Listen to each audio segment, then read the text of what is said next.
Greetings, Engineering 225, my statics class. This is the last new material we will cover this fall. So I wanted to do a video so that you guys could do this, look at it ahead of time, and then we can spend the last couple classes doing more homework problems. So I think that that will be helpful for everyone. So I'm going to go through this fairly quickly. Most of what I'm going to do is just talk about definitions. So we have talked about moment of inertia, the second moment, which is moment of inertia, which is I, in reference to areas and volume. Well, did we talk about volumes? I think we just talked about areas. But what if we want to talk about mass? So we will talk about, so we have an axis A prime, some sort of angular acceleration with respect to that axis. We have some small mass, delta m, and it is a distance away r. So we have a couple because we have a mass times some distance. So whatever that mass is, remember force equals mass times acceleration. So this is that same kind of concept comes from that. And we define this as the moment of inertia of the mass, delta m, again, some small little chunk of mass with respect to this axis. And of course, we remember that the distance away is what is most important. The farther you are away, the more inertia you have, so that is why the r is squared. For a body of mass m, the resistance to this rotation, we actually add up a whole bunch of little chunks of mass. So when we have to add up a bunch of little chunks of mass, we know to integrate, that's going to be our mass moment of inertia. Again, it's the same I. We can do moment of inertia based on area, volume, or mass, okay? Just depending on what is appropriate, what you're given. We still have radius of gyration. So that radius of gyration is my moment of inertia equals k squared times m. If I have an x, y, and z coordinate, which if I have mass, I assume that I have a 3D object. So that would make sense that I would have x, y, and z. So I would do my moment of inertia based, referencing one particular axis. So if I'm referencing axis y, I have r squared. I'm going to integrate all these little r squareds and all these individual little pieces of mass. So how do I do that? Think Pythagorean theorem, think that location in space, z squared plus x squared, that gives me all those individual r squareds times their little sections of mass. If I want to reference my moment of inertia with respect to x or respect to z, I have to use the right components to generate that proper r. So it's the same concept. Sorry, my clicker is not cooperating very well.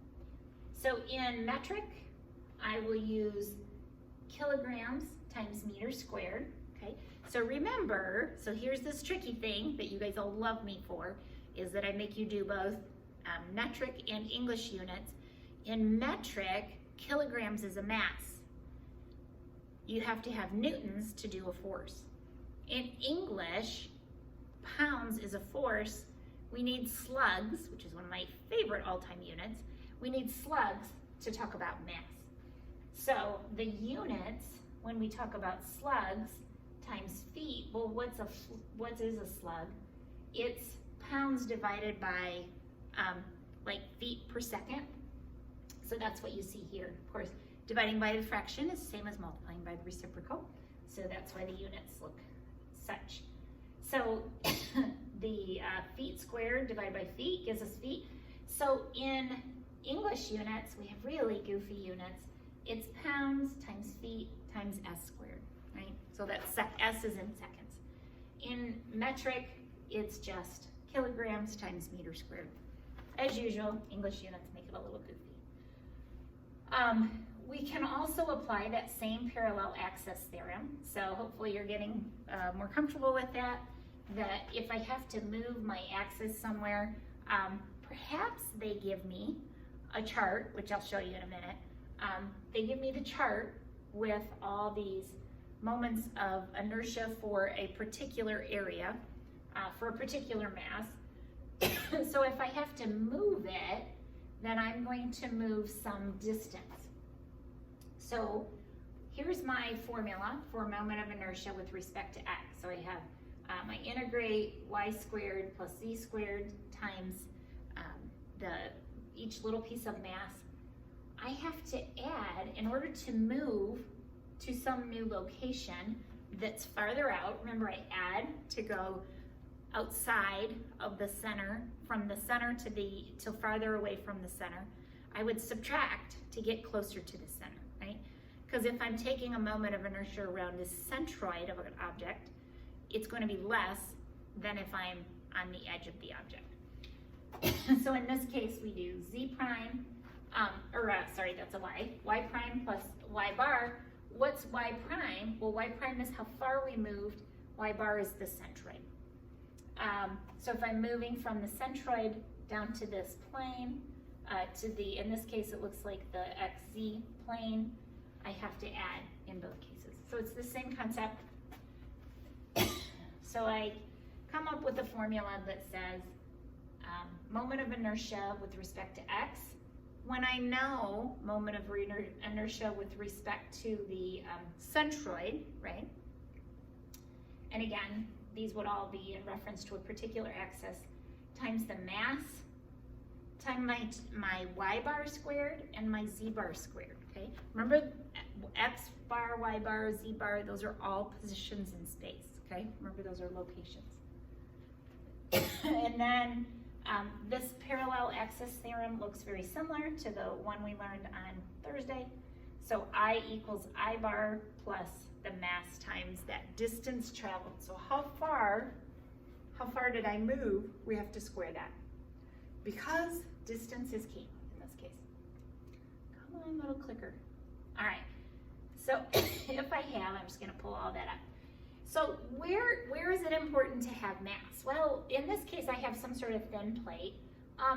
It could be that I have a composite shape and the objects aren't made of the same material. So I have a different density. I am going to introduce rho.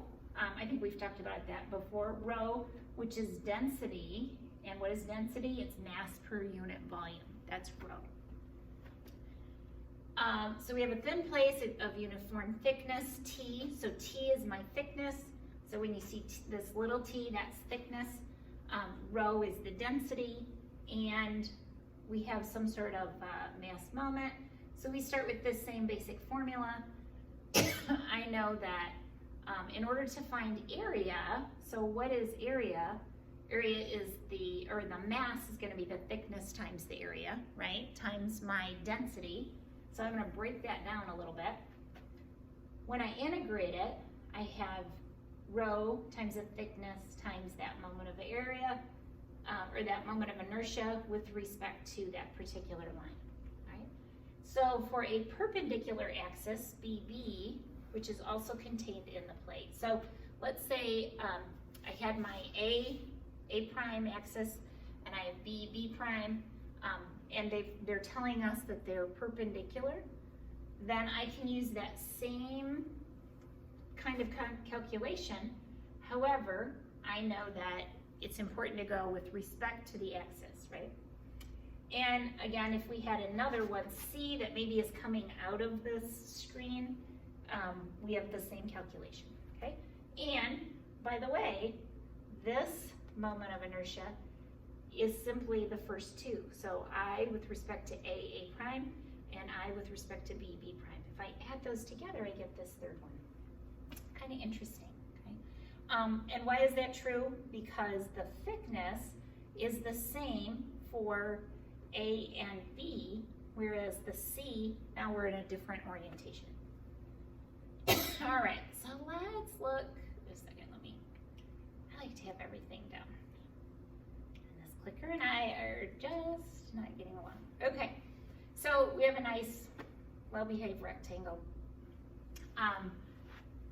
In this case, I is, let me pop up this little chart. I think they bring it up, but let me just hold this up for a minute. We have in your chart, if you have the new edition, it's page 538. You have, and so you see this rectangular shape, and we see that same 1/12 b squared plus c squared. So we use that same formula. Now the moment with respect to x is the 1/12, oops. And you'll notice on here that it is going through the centroid. So you've got to keep track of what is on the chart, what are they referring to. Even though they don't use I-bar, they show it going through the centroid. So you've got to watch that. So my density times my thickness, here's that moment of inertia that I pulled off my chart. And when I substitute, because what is mass? Mass is density times thickness times the area, right? Because you gotta get the volume essentially. So area times thickness times that density, I come up with this formula. So 1/12, the mass times the area squared, or I'm sorry, the mass times a squared. So what is that distance? And again, it depends on which axis you're referencing, whether you use A, B, or A plus B. In the case of the C axis, it's A plus B, because again, that's perpendicular to the main area of the object. When I have a circular plate, I'm going to reference my same chart and find out what it is in a circle and do that same substitution. All right, for the most part, you guys just want to apply the formulas, not spend a lot of time talking about it. How are we gonna do this with integration? So in this case, I have a, I don't know, parabolic, forget what that shape's called. I'll call it a bullet for a minute here. Kind of a bullet shaped object. And I can think of it as a whole bunch of discs. So they drew one disc, but essentially it's a bunch of little discs and the radius is changing as you move up this object. So we see that for each circle, we have the same 1/4 radius squared. So my moment of inertia of a homogeneous, so what is homogeneous? The object is all made up of the same type of material. So for right now, because we're gonna take little tiny discs and add them up, it has to be all the same. We would have to break them into different chunks if it was different types of material. And that could be true, that could happen. So my moment of inertia is equal to rho times the integration of r squared dv. What's dv? It's individual volumes. And what is going to be the volume of a disk? It's dx times pi r squared, right? That would be dx pi r squared. I'm going to skip through some of those words. You guys can read them. Oh, here's this nice chart that we talked about. Here's the thin disk that we were just looking at. My moment of inertia with respect to x, and then I don't know if you can see this, x is coming out of the circle at this point. So again, you've got to, when you reference the chart, you've got to think about how was this drawn, how was that referenced, okay? And make sure you use the right formula. All right, so let's do this sample problem real quick. I think I'm doing okay in time. Yep, I'm okay. I try not to let these get too long. Whoops.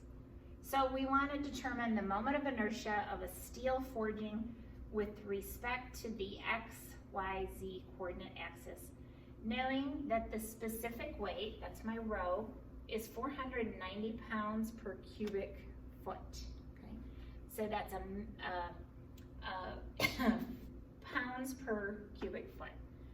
With the forging divided into a prism, so I have this and two cylinders. So I'm going to have a composite shape that I'm going to bring together. And let's see, compute the mass and moment of inertia of each component with respect to the x, y, z axes using the parallel axis theorem. Okay. Each one of these has their own centroid.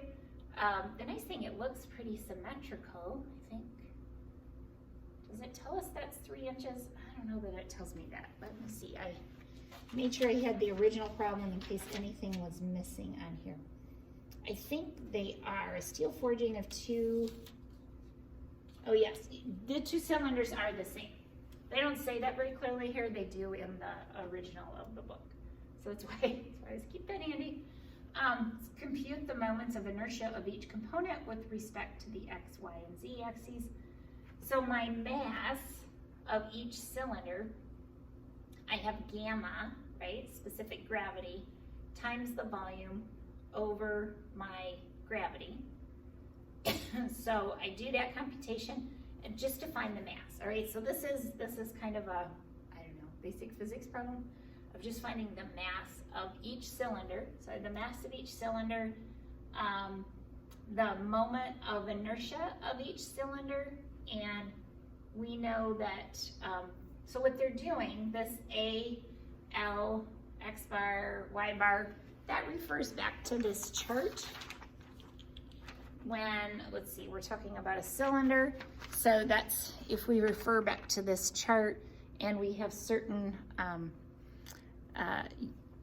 information, certain variables that we're looking at. We have the length, we have A, we have X bar, and we have Y bar. So they're using the same as what's on this chart, which is very helpful of them, by the way. My moment of inertia for a cylinder, again, that would be on this same chart.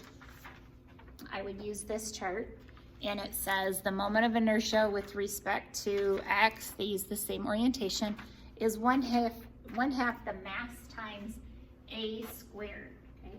So A squared, why is it A? Because we're talking about the X axis, which is this one, and we're talking about that rotation. So that distance is A. When I do that calculation, that's my moment of inertia with respect to X. I need my moment of inertia with respect to Y. Again, this time I'm going to use the length. However, it's offset a little bit. My moment with respect to Z. And then I will, oh, let's do the prism. Almost forgot the prism. So again, these formulas, they helped us out and use the same orientation as is on your charts. Again, on a test, you will have all of those charts available to you. I will make sure to provide them for you. And we're gonna add up all the pieces. So we have two. Now, did they move it yet? They all have to be based on the same location. So yes, it looks like we moved, no, we didn't move it. We have two of the cylinders plus the prism. We had done, I guess they did do, move it to the same location, because if you're gonna add moments of inertia, they all have to be based on the same location. In this case, yes, we know that's the moment of inertia around the center of this one, but we need to move them all to the proper location. All right, let's see. This prism, I don't have to move because the centroid of the prism is going to be the centroid of the whole thing, okay? Because these are symmetrical, they are the same mass and volume and distance away, so those are simple. Let's see, let me go back to the last screen. Excuse me. Here's my parallel axis theorem, where I moved it, here's this piece here, I moved it all to the right location. Okay. Here I moved my X value down, I moved my Y value, or my, with respect to Y, and then my Z. Okay. So once I do that, I can add all those together. I know that the moment of inertia of the prism plus two of the cylinders, that's going to give me my total moment of inertia with respect to X. All right, that is the only new material we'll do. I will spend Tuesday and Thursday going over sample problems and just walking through questions. So, see you guys.